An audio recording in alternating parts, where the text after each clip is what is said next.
Fiona Calloway had worn her good Spanx for this. The ones she saved for weddings and court dates and situations that required her to feel like a person who had her life together. She'd bought them 2 years ago at a bay sale, stood in the fluorescent change room light, and told herself they were an investment in herself, in showing up. In the idea that she was the kind of woman who went on dates on a Tuesday night at a proper restaurant with white tablecloths and a bread basket. The reservation was for 7:30. It was now 9:47. She knew the exact time because she had checked her phone 11 times in the last 20 minutes alone, each time with the particular brand of hope that is really just humiliation wearing a costume. The waiter, young, kind, with the careful neutrality of someone who had witnessed this exact scene before, had refilled her water glass 4 times without being asked. That was how she knew she had become a situation. Fiona was a forensic accountant. She noticed things. She noticed the couple by the window, who had stopped talking to each other, around the 40-minute mark, which meant they had been together long enough to be comfortable in silence, or long enough to have run out of things to say. The table candle between them cast the kind of light that made it impossible to tell which. She noticed the hostess, a tall woman named Sabrina, whose name tag she had memorized somewhere around 8 o'clock, glancing over every 20 minutes with that practiced look of professional sympathy. She noticed the bread basket was still warm, which meant the kitchen had quietly replaced it at least once, which meant the staff had decided, collectively, to treat her with dignity, even though she was the woman alone at the table for 2. She had not eaten anything since a granola bar at noon.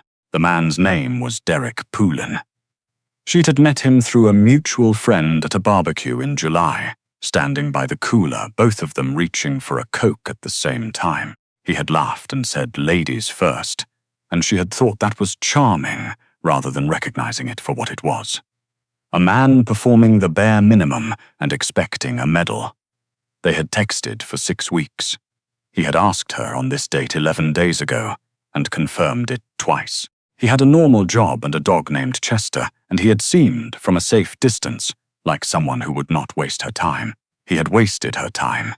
At 9:52, her phone buzzed. "Hey, something came up. Rain check? No punctuation. 2 sentences. The exact message a person sends when they were never going to show and waited until the last possible moment to admit it, hoping she'd have already left so they wouldn't have to feel too badly about it. She stared at the screen. She read it 3 times. Then she did the thing she was not supposed to do, the thing every self-help podcast and well-meaning friend had told her never to do. She did the math. 2.5 hours. She had sat at this table alone, in her good Spanx, hungry for 2 hours and 32 minutes. She had turned down the waiter's offer to take her order twice, because she kept thinking Derek was almost there.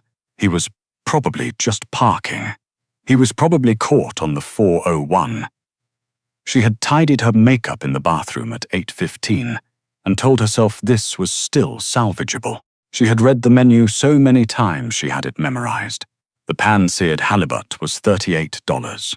The risotto was $27. She had not ordered either. Something happened inside her chest.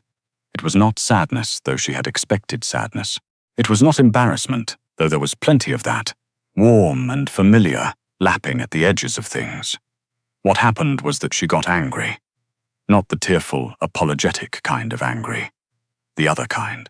The clean, white-hot kind that happens when a person finally gets honest with themselves about the fact that they have been treated like they don't matter, and they do matter. And that distinction suddenly feels very important.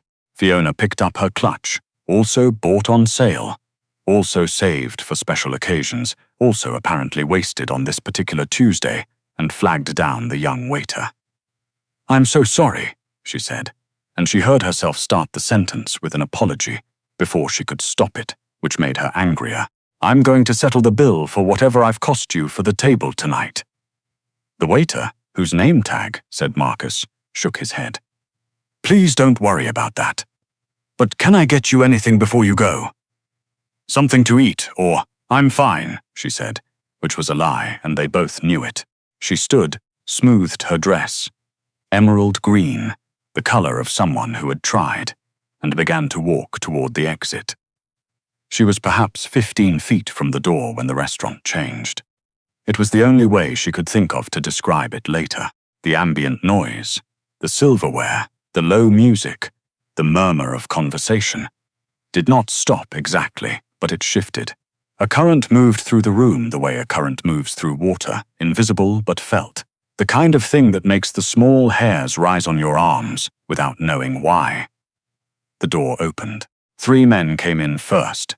Dark coats, hands loose at their sides, eyes moving across the room in a specific and professional way that had nothing to do with reading the menu. Then 2 more behind them. Then, last, the man they were arranged around. He was tall in the way that rearranges a room, not a height you admired the way you admire a basketball player. More structural, more permanent, like a building that has been standing long enough that you stop seeing it and simply navigate around it. Dark suit, no tie. He wore it like he'd been born in it, or like he'd never worn anything else. Or like clothes were simply the least interesting thing about him. His face was. She noticed it the way she noticed everything, quickly, automatically, before she could choose not to. The face of a man who had made a great many decisions that were difficult, and made them anyway. He was looking at her, not the way men sometimes looked at her, that quick, sliding glance that landed somewhere around her collarbone and moved away, but directly, like she was the only thickest point in a room full of moving things. Fiona kept walking. She was 2 steps from the door when his voice came. "Lock it!" She stopped. The lock on the restaurant door engaged with a sound that was very quiet and somehow very loud. One of the men, the one nearest the entrance, was holding a small key that had appeared from nowhere. The hostess, Sabrina, was standing very still at her podium, her hands flat on the surface in front of her, her face carefully neutral, in a way that suggested she had been carefully neutral around these men before and knew it was the only sensible option. Fiona turned around slowly. "The restaurant," she said, "is still open." "It is," the man agreed. He was walking toward her now, unhurried, in the way of a person who has never needed to hurry, because the world reorganizes itself around his pace. "But you're not leaving yet." "I beg your pardon?" Up close, he was worse. Or better. She couldn't decide which. There was a scar along the left side of his jaw that had not quite healed straight, which meant someone had given it to him before he became the kind of man that no one could give anything to anymore. His eyes were a gray that was almost green in the candlelight, and they were doing that thing, that fixed thing, again. "You've been sitting at table 7 for 2.5 hours, he said. "Alone, that," Fiona said carefully, "is a very specific thing for a stranger to know. I noticed you when I came in last month. I noticed you were here tonight when my man came ahead to check the room." He said this without any particular apology, as if the surveillance of a public restaurant was a normal thing to mention. "I noticed you haven't eaten. I'm leaving. You're staying." He said it the way people state the weather, not as a command exactly, more like a correction. Like she had said something factually incorrect, and he was setting the record straight. "Sit down. Order dinner. I'll join you." Fiona looked at him for a long moment. She was a woman who made her living finding the thing that didn't add up, the number that didn't belong, the column that was off by exactly enough to matter. She looked at him the same way she looked at a spreadsheet. "What's your name?" she said. "Theo Renault." She knew the name. She knew it the way everyone in the financial forensics world knew it, which was the same way you knew the name of a weather system, by the damage it left behind. Theo Renault did not appear in official records, except in the margins. Entities that dissolved just before an investigation. Companies that restructured in ways that were technically legal and practically impossible. Money that moved in patterns that looked random until you spent long enough looking at them. She had looked at them. Once, 2 years ago, on behalf of a client who had quietly withdrawn the case 6 weeks in and asked her never to speak of it again. She had billed for the hours and never spoken of it again. "You know who I am," he said. It was not a question. "I know what you are," she said, which was a different thing. Something moved across his face. Not quite a smile. The ghost of the idea that a smile might, under very specific circumstances, be possible. "Sit down, Miss Calloway. Fiona Calloway," she said both names deliberately, "the way you establish ground rules. And I want to be clear about something before I do or don't sit down. I've had a very bad night. Not dramatic bad. Mundane bad, which is worse. I wore good shapewear and skipped lunch for a man who sent me a 2-word text at 10 o'clock. And I am not in the mood to be threatened or managed or whatever this is." She gestured at the locked door, and the 5 men arranged around the room like furniture. "So if you're going to do something alarming, I'd rather you just tell me now so I can calibrate." Theo Renault looked at her for what felt like a long time. "I'm not going to do anything alarming," he said. "I'm going to have the kitchen make you something to eat. That's it. That's it." She looked at him. She looked at the door. She sat down. Marcus appeared from somewhere with the quiet efficiency of a man who had also decided to simply continue doing his job through whatever this was. And within 10 minutes, there was bread on the table, and a glass of something red that she did not order, but which turned out to be exactly what she would have ordered, which she found unsettling. Theo Renault sat across from her, jacket still on, posture precise, and watched her eat with the undisguised attention of someone who had been watching things a long time and saw no reason to pretend otherwise. "The man who stood you up," he said, after she had eaten half the bread, "Derek Poulin." Her head came up. "How do I had someone pull the reservation?" "You had someone pull," she set down the bread. "That's a tremendous invasion of privacy, yes. In the time since I sat back down, you had someone run his name, yes. Why?" He considered this question seriously, which she had not expected. Most men answered why with deflection or charm. He answered it like an audit question, like it deserved an actual answer. "Because you walked through this room looking like someone who had decided to stop being surprised by disappointment," he said, "and I found that intolerable." She didn't have an answer for that. "Poulin works for a man named Gareth Lyle." Theo continued. "Lyle owns 3 holding companies that I have reason to believe have been skimming from a construction fund in this city for approximately 4 years. Poulin is not the brightest instrument in Lysel's toolkit, but he is one of the more loyal ones." He paused. He also, it appears, had a standing arrangement with someone in this building to tip him off when certain people made reservations here. "You, Miss Calloway, worked for the CRA division that was sniffing at the edges of Lysel's paperwork 14 months ago." The room went very still, and Fiona became extremely aware that it was her own heart doing that. "The date was not an accident," she said. "It was not. He was supposed to— What? Get close to me. Find out what I knew. That would be my guess. Though he appears to have determined you were more useful neutralized than cultivated, and took the more elegant route of simply wasting your evening." Theo's voice was dry. "Less elegant, on reflection. I closed that file 14 months ago.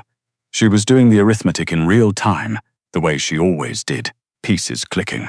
When my client withdrew, your client was leaned on. I assumed as much at the time." She looked at him. "Are you telling me you've been tracking Lysel's operations?" "For some time, yes. And that I was parietal until tonight." She absorbed this. Outside, through the tall restaurant windows, the November rain was coming down in that specific Toronto way. Not dramatic, just relentless, the kind that soaks through before you realize it's happening. She thought about the 2.5 hours at this table.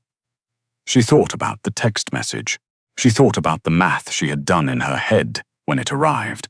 232 minutes of her life handed over to a man who had been using her as a pawn, in something she wasn't even fully cleared to know about. The anger came back, but different now. Sharper, more useful. "What do you want from me?" she said. "Right now?" "Nothing. I want you to finish your dinner." He nodded at the plate Marcus had appeared with at some point. Halibut, pan-seared, $38, and she realized she had stopped noticing things because she was thinking too hard, which was not like her. "Later, I may want to discuss Liesel's financials with someone who understands them. I'm not available for that." "I know," he said it without pressure. "That's not tonight's conversation." She ate.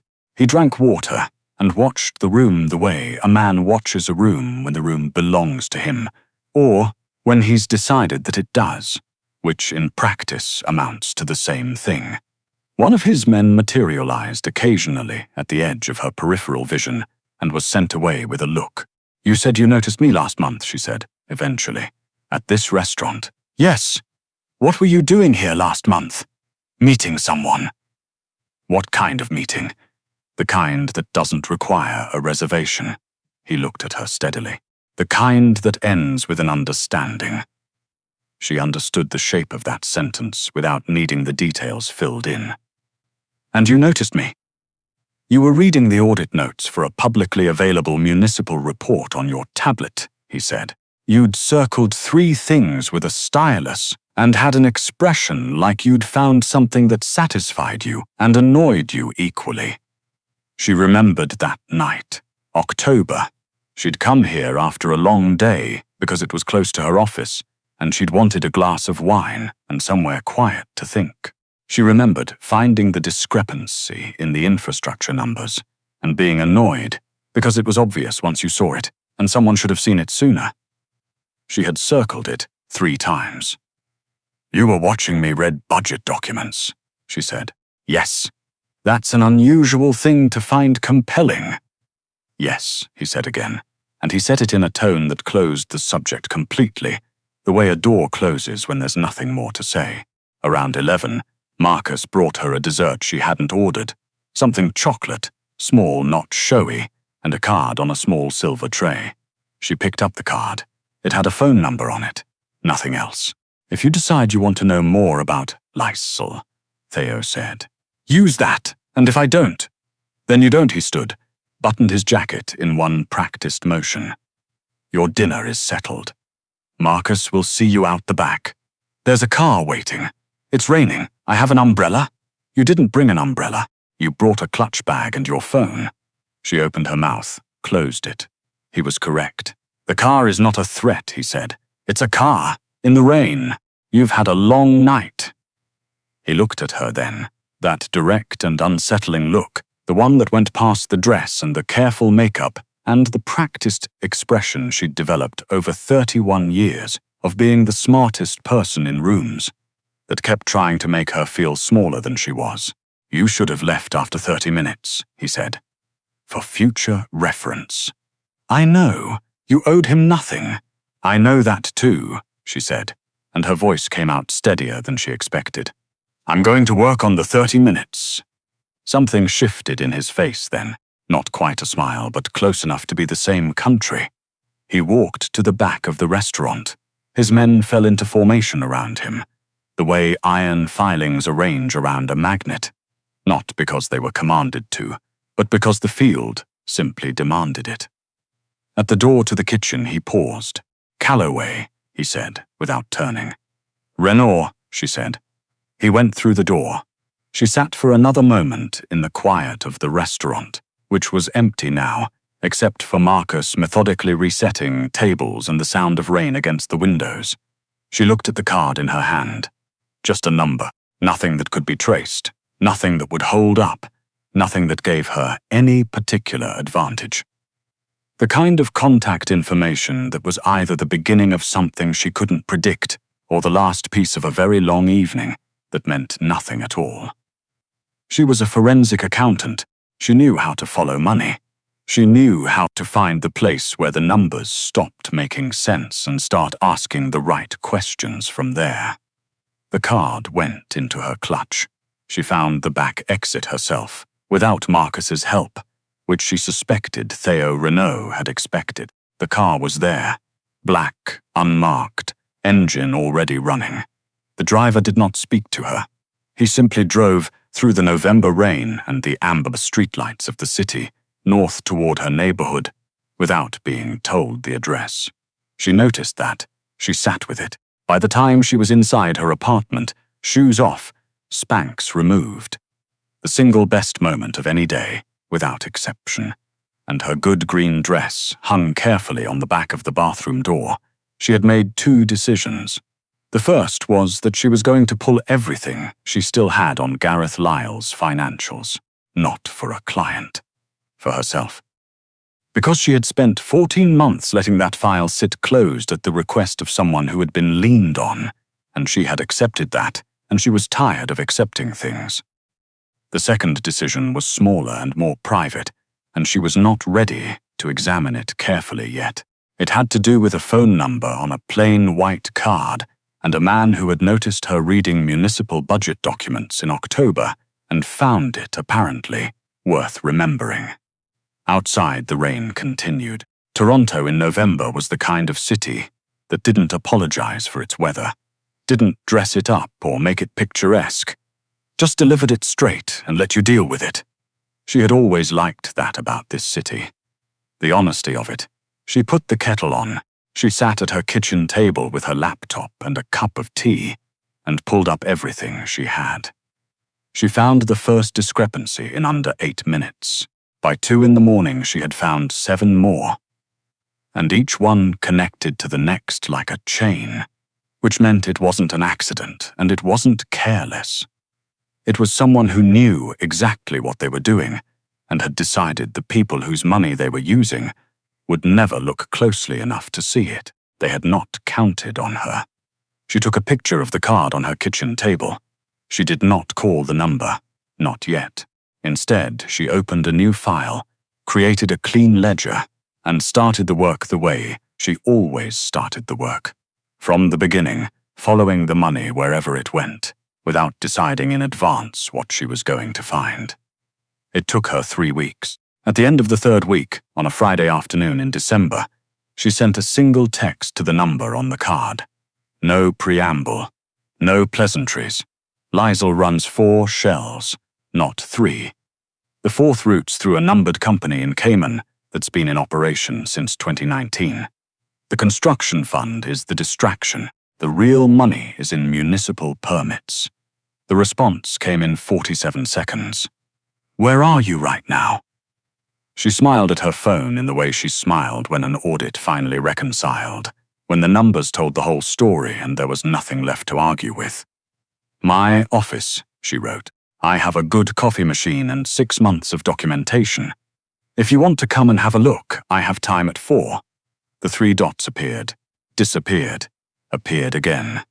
I'll be there at 4. She put her phone down and went back to her spreadsheet and pretended she wasn't counting the hours, which she was, because she was very good with numbers, and sometimes numbers were the only honest thing left.